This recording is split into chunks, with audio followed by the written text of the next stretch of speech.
فرمایا کہ میرا ابراہیم جو ہے وہ ایک عام انسان نہیں ہے.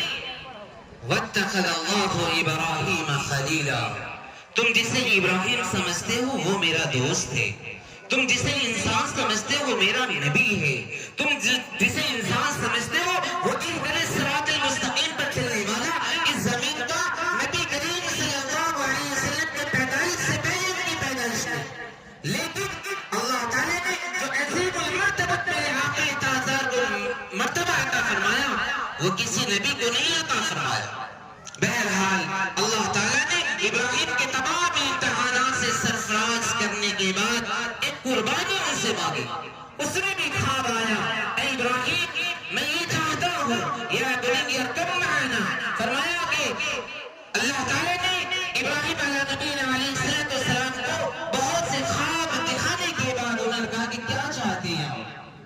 تو حضرت ابراہیم علیہ السلام نے کہا کہ میں آپ کو جو سب سے زیادہ خوبصورت, جو سب سے زیادہ دل کو چاہنے والا, جو سب کو دل سے سب سے زیادہ دل کو بھانے والا ان چیزوں کی قربانی میں چاہتا ہوں. فرمایا وہ کیا ہے؟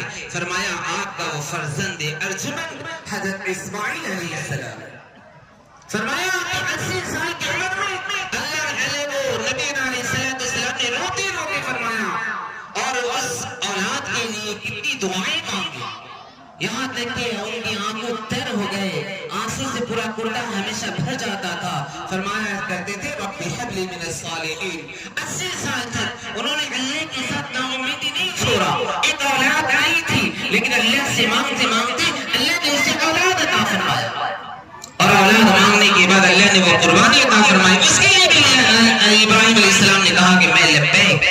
فرمایا کہ ہمارے اندر عبودیت ہے, اگر ایک اسماعیل ہے, اگر اس طریقے سے 1000 اسماعیل ہوتا اسے بھی اللہ کے راستے میں میں قربان کر دیتا.